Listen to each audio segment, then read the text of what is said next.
Hey everyone, I hope this live stream or video finds you doing well. As you can tell, we're going to be still talking about love, but we're going to be talking about the romantic stuff. And this is really important. And the reason that this is really important is because this is where some, not all, but where some mental illnesses can start manifesting itself. And let me get a little bit closer to camera here. Let's see what I can do here. So, with this being the more or less a gateway, not the only one, but one of them that showed that where mental illness shows itself. This is one of the most important topics I think I can talk about. There's a lot of them. This is just one of them. And we're going to start with the more of the mental illness of the side of this.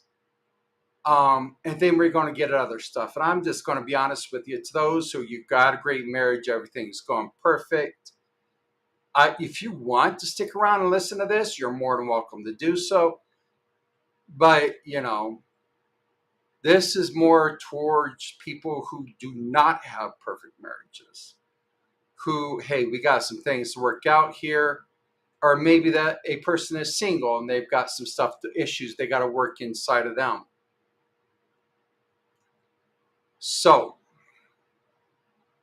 mental illness, from what I've been able to observe from myself and observe from everybody else, in my humble opinion, and please remember, I'm not a psychologist. I have no degree in the field of psychologist. This is only from my own personal perspective, not from anything anybody said or did or because I got a big degree. That is not the case. However, from my own personal perspective,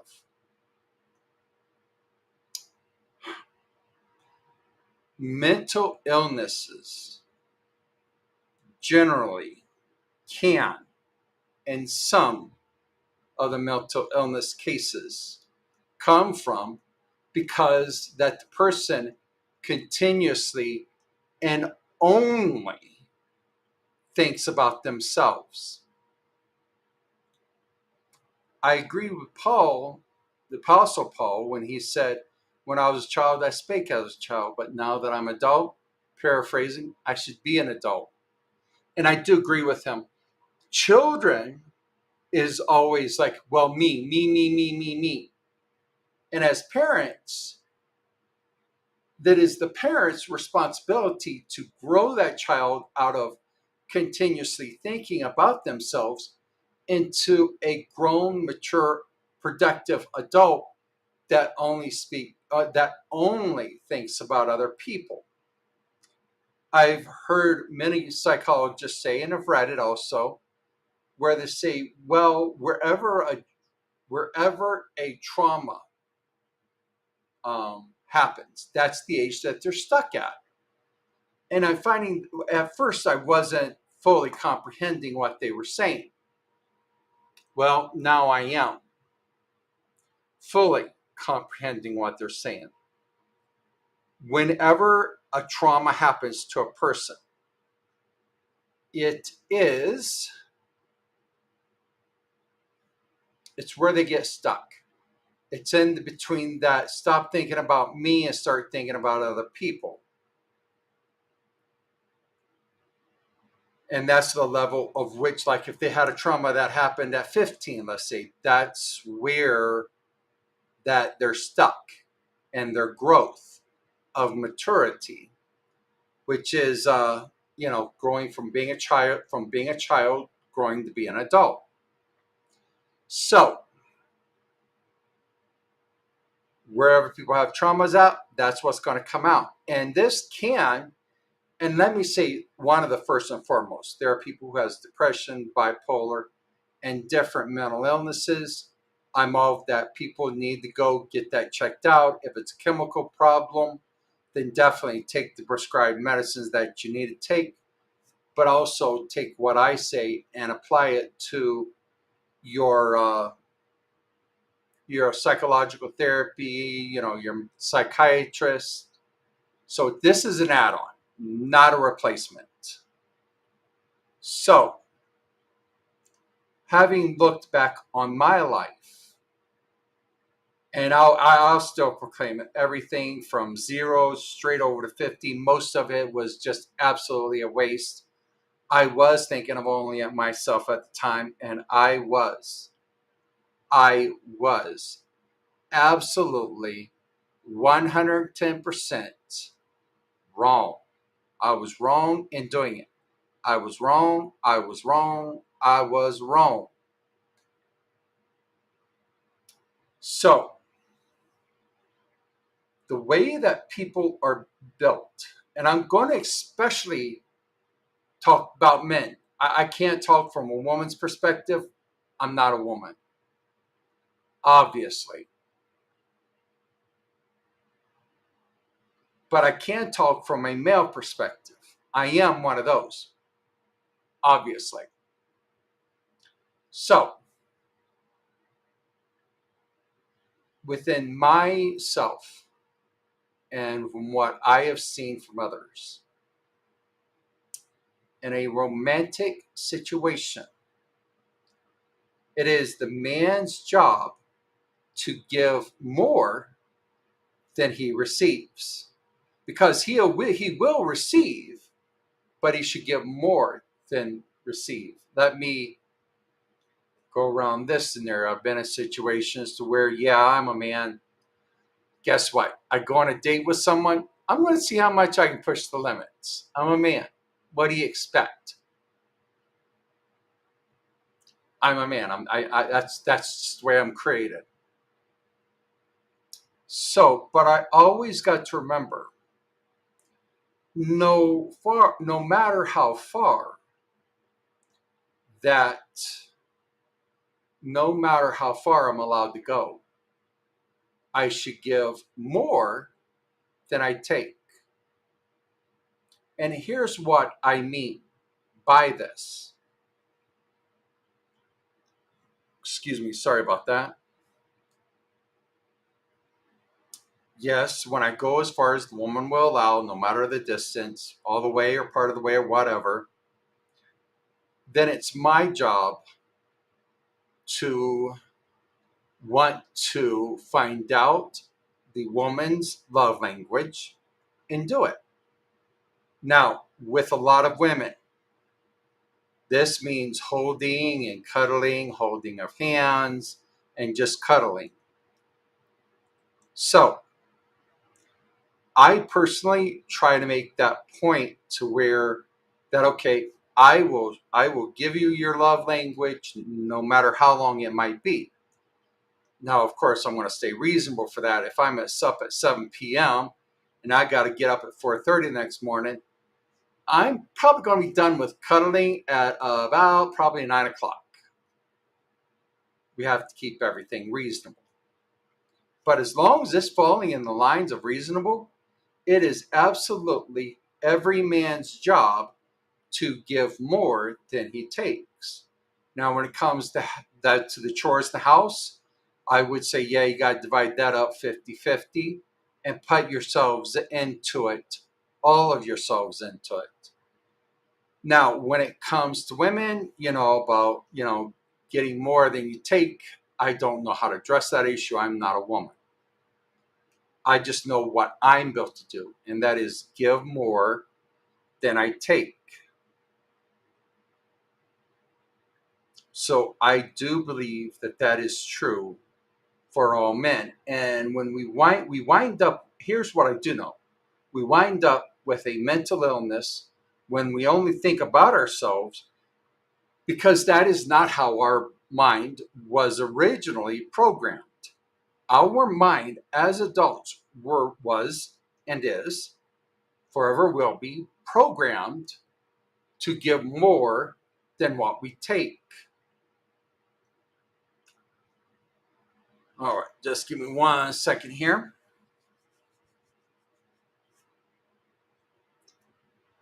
And so if a woman's love language, like I said, is cuddling, do it. As long as it falls well within reason. Now, let's go into about relationship building. And this one I can guarantee is for everyone. First of all, that relationship has to be fundamentally based first on God, and secondly upon honesty. That the man is being honest with the woman and the woman is being honest with the man before God Almighty. That has to be, it has to be honest. And let me tell you something. There's people out there who, hey, I'm not their flavor. Cool. I accept that. I can accept that because my confidence only comes from God, no one else. As long as I know that I'm doing what I need to be doing, I'm cool. So, let me just tell you this short story, not giving out names, it's not important.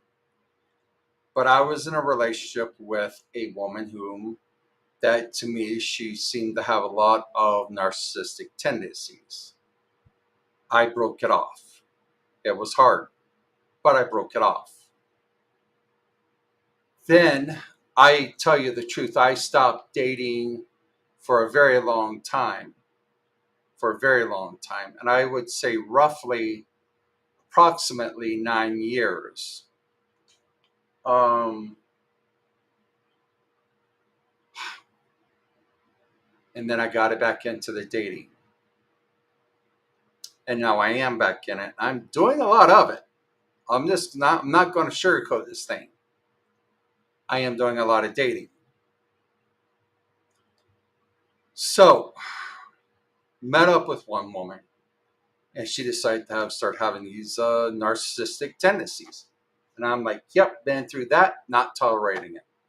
People want to prove how intelligent they can be with me. You know, everybody's got to do what everybody's got to do. You know, it is what it is. You know, try and tell me what's what can get you put back into, you know, can get you told real good, especially by me. The beast that lies within is asleep, not dead. It's only sleeping. I wake it up whenever I feel that is a necessity. People can find out, yeah, mistreating me just doesn't work well. You know, I'm not into hurting people, but at the same time, I'm not a doormat. And if people think, oh, wonderful doormat, I can bring up the spikes real quick, faster than a person can say, oh. So, and that's how that went. Not very long. And here's the one thing. And I really am. I am talking to every single person. I don't care if you're married. I don't care if you're single. For me, I am 6'2". Folks, I weigh in at 360. It's probably a little bit more than that, but definitely 360. I am a huge, tall, and big guy. I mean, I am massive. So having to see myself as this way, because I am that way, I refuse. And I mean, I absolutely 100% refuse to feel like that I'm forcing myself upon people. If they're interested in it going more than just having a date or two, cool. Let me know. Reciprocate. Because I tell you, if you don't, it's going to be like, well, obviously they don't want me. I'm not their flavor. And I'm cool with that. I am great. But I, as a man, will never allow myself to feel forced upon someone. In fact, I will be honest with each and every one of you. I would rather for the woman to hurt my feelings than for me to hurt hers. I'm okay with her hurting my feelings. I am not okay doing the same to her. So if women and men are in relationships, and men, this goes for you as well. If the woman's the only one that's pursuing you, then, and you're not pursuing her back a little bit, hey, women, let me tell you something. Go away. Get rid of him. You don't need that kind of headache because that's all it's going to be. If one person is pursuing the other one, let me be very, very honest with you. It will turn. It's not a maybe, it's not a but. It's generally true, only few exceptions. It will turn into a very toxic relationship. I will not allow myself personally to do that. It is no way that that's coming from me. Not now, not ever. And I'll tell you, and women, if you feel like you're the only one pursuing him, you got to go. Men, same thing. If you're the only one pursuing her, hey, sorry it didn't work out. And I tell you, and here's the thing, everything, there is times when everybody's got to compromise and know what to compromise and know what not to compromise. You never compromise your mental health. That's the first and foremost. But love was never meant to be fallen into. It was always meant to be created. I believe that with every part of my heart. Give me one moment here.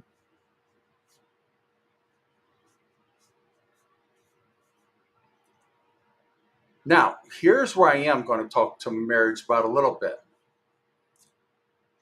Men, if your woman is consistently running at you, hey, where you at? What you doing? Every hour on the hour, so to speak, may want to find out why that she doesn't feel safe being apart from you, and really sincerely get counseling for that. If it's hurt, it's hurt. If it's something that you may have done inadvertently, not meaning to, those things do happen too. Women, if you're with a man and he's calling you up every hour on the hour, so to speak, hey, what you up to? You may want to seek counseling on that. Now, if anybody's happy with that kind of being in that kind of relationship, you're happy being the pursuer, she's happy being pursued like that. Hey, don't fix what's not broken, right? However, if it is a problem, then it's something that's got to be taken to a marriage counselor. And it doesn't mean that a person is bad. It's just means of what's it going to take to make an individual feel safe from, while being apart from one another. Is it one person turning another person into their God? That's not healthy. And I will say this, and everyone should take a listen. Always pursue a person who is trying to be godly and who's trying to be a good person. And here's why I say that.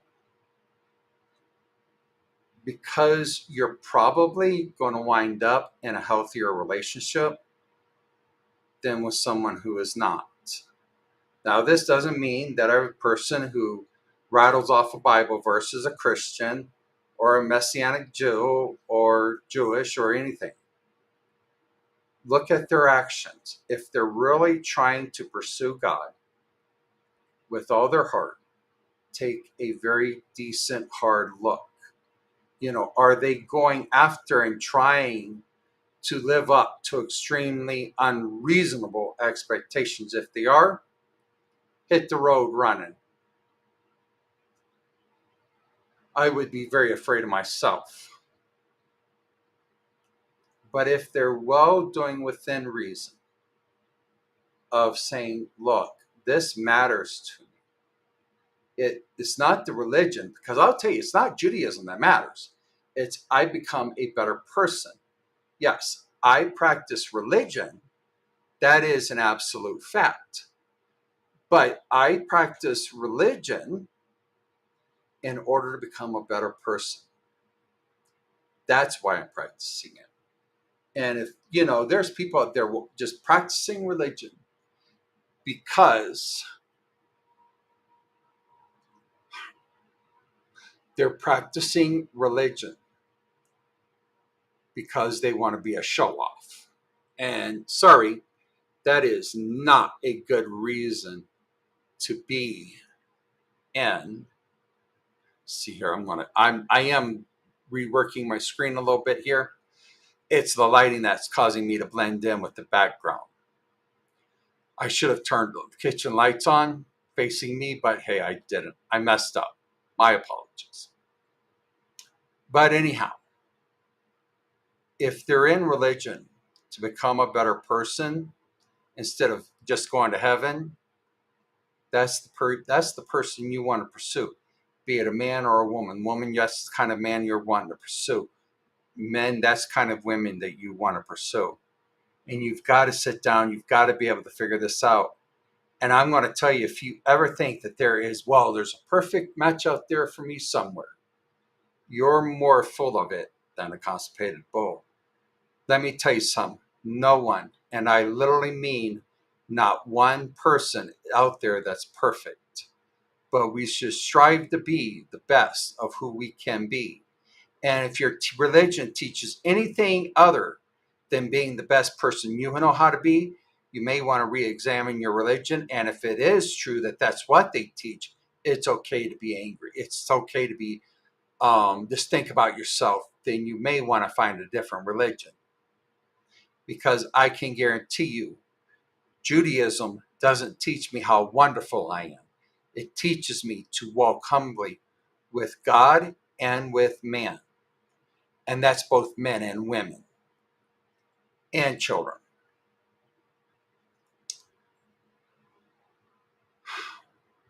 These things are very fundamentally important. And let me tell you something. If you get into a situation where the person is only thinking about me, me, me, me, me, me, me, run for the mountains. Run hard. Don't look back. Just make sure you get away from them.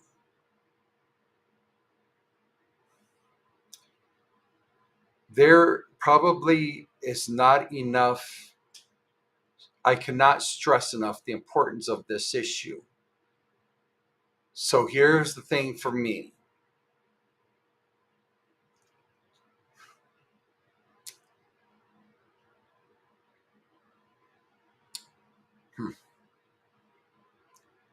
If I feel like I'm getting too emotional for whatever reason, I run. I head the other way. I did have a long 9-year pause. I don't regret it.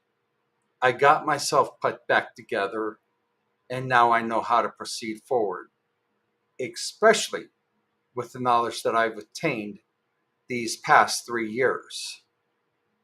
They have been just absolutely remarkable. And while we're on romantic love, let's go ahead and just for a moment go on to about the love of God. Christ said, if you, let's see, what does it say? If you profess me before men, I will confess you before my Father. I'm paraphrasing. But if you deny me before men, I will deny you before my Father. That is as much of a covenant as anything else I can think of. So if you want to know the true salvation, it is definitely in that covenant. You go around saying, oh no, Yeshua or Christ, nope, he's not the Messiah. He will deny you before his Father. If you confess that, yes, Christ is the Messiah, he will confess you. He will stand beside you with his Father. He will stand beside you in front of his Father. I keep hearing this one thing, and maybe I should do another video, but I'm going to just say it. Go ahead and use this one, that it's law versus grace. Let me tell you all something. It is not law versus grace. Anybody who says that, they don't know what they're talking about. Let me tell you something. It's being under the law that I have seen more grace from our Heavenly Father than I could have ever hoped to imagine. I keep telling people, and this is not something I'm proud of, but I am being honest about. I don't walk in faith. I walk in miracles. And if I'm not seeing something miraculous happen, believe me, I'm like, hey, Heavenly Father, what's up? What am I doing wrong? How can I make this right? So I'm not walking in faith. I'm walking in miracles. I have a pretty good idea on what I know about. In fact, I am walking so much in miracles. It was like, I need to become bar mitzvah, son of the commandment. All 613 of them are one single commandment. So it's like, yep, got to become a son of the commandment. And I will tell you, and I'm going to go ahead and what I wrote once today. I started eating kosher. My blockage went down from 24 to about 14 to 16. The Crohn's blockage went from a 24-hour blockage to about 14, 16-hour blockage. I gave, God gave back. I would love to be able to go out to stores and just do anything I want on a Saturday, but I don't do that. It's a day of rest. I don't do jobs. I don't do commerce. I do nothing.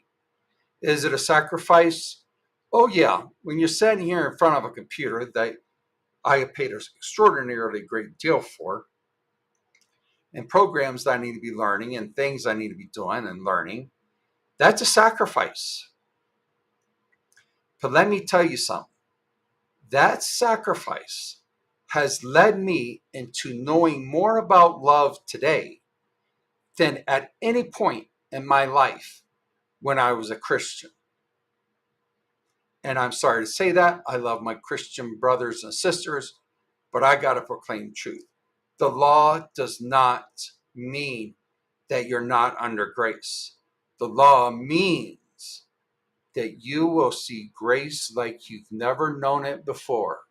And I can tell you, in this time in history, Judaism is let me rephrase that. Conservative Judaism has far fewer less laws than Christianity does. And they're not at all unreasonable. I can do every single one of them. Christ said, my yoke is easy. His yoke is written Torah, the first 5 books of the Bible. And it is easy. And it has made me a far greater person than what I was as a Christian. Now that I'm under the law, I see grace more abundantly than what any Christian could even begin to imagine. In fact, my page here is dedicated to showing love, God's grace, and his mercy through written Torah. Just give me 1 second here.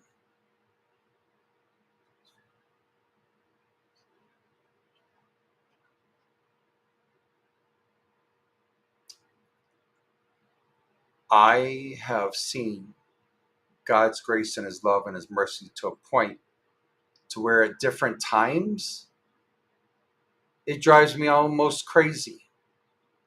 I mean, it is just unfathomable. And this last point I am going to make, and then I'm going to call it an evening on this video.